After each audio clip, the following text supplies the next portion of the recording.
Quand la Bible dit marcher par l'esprit, c'est-à-dire prier. Jésus pouvait dire aussi à ses disciples, il dit veillez et priez afin que vous ne tombez pas en tentation. Il dit l'esprit est disposé, la chair est faible. La chair vous fait faire ce qu'elle veut si vous ne priez pas. L'opposé des désirs, des passions de la chair, c'est la prière. Mais la prière sans cesse. C'est pourquoi il a dit veillez et priez. Quand on dit veiller et prier, ce n'est pas forcément passer des nuits sans dormir. Veiller et prier, ça veut dire prier tout le temps. Ça veut dire veiller sur la prière. Ça veut dire veiller à prier. Ça veut dire soyez tout le temps en prière. Paul le dit littéralement en disant priez sans cesse. Comment est-ce qu'on n'est pas passionné des choses? C'est en étant passionné de Christ. Passionné par quoi? Par le moyen de la prière. Tu es toujours en prière.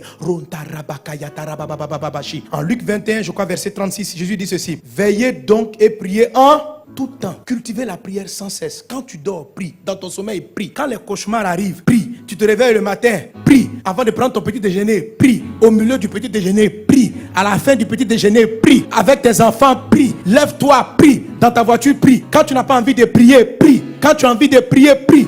Prie, prie. Alléluia, prie.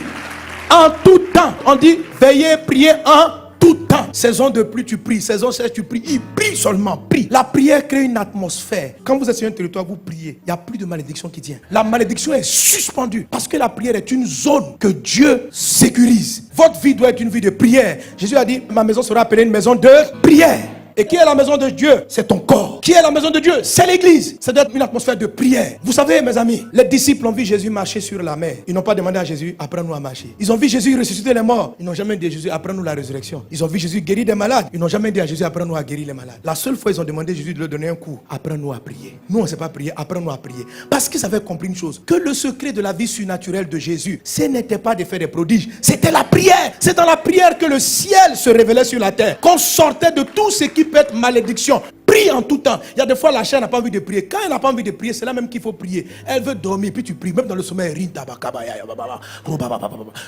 tu pries. Tu te réveilles, tu es en forme, tu pries. Tu as sommeil, tu pries. Prie. Prie. Ne justifie rien. Les disciples disent on a sommeil. Jésus dit je m'en fous. Priez. On dit mais nous on a sommeil. Laisse-nous dormir 30 minutes. On ne dort pas. Priez. Il dit mais comment on va faire? Il dit la chair est faible, l'esprit est disposé. Donc priez. Priez en langue. Priez en esprit. Prie. Dis à ton voisin prie. Tous les hommes spirituels, tous les gens de victoire prient. Et c'est la prière qui prend le temps, qui amène tous ceux qui sont dans votre entourage à être sous bénédiction. C'est comme ça que vous faites transiter la bénédiction qui est en eux. Quand vous priez, les gens qui travaillent avec vous, votre mari, si tu pries, la malédiction ne peut pas le toucher. Quelles que soient les réclamations de ses parents. Toi, ta maison est devenue une maison de prière. Lui, il a un problème dans sa vie. Ton chauffeur, tu pries dans les voitures que tu achètes. Tu pries dans ton magasin. C'est la chair qui va te dire, il ne faut pas prier, que les gens vont te prendre pour un fou. Quelle affaire de fou. Prie, sois fou même. Prie. Ta nouvelle boutique, tu ouvres, tu dis, les gars, on commence par la prière. Rinda baba, apprends à tes collègues à prier. Tu vas préserver leur vie, tu vas préserver leur famille. Ne sois pas un genre, on dit non, les gens vont penser que tu es un intello, que tu es un intello, tu as fait de grandes études. Comment tu crois en des choses comme ça? Les gens qui te parlent sont les diaboliques. Eux, ils vont faire des incantations avant d'arriver dans ton lieu de travail. Et puis toi, tu es prié, ils veulent te donner un complexe de, il faut te jouer un homme comme eux. Tu n'es pas comme eux.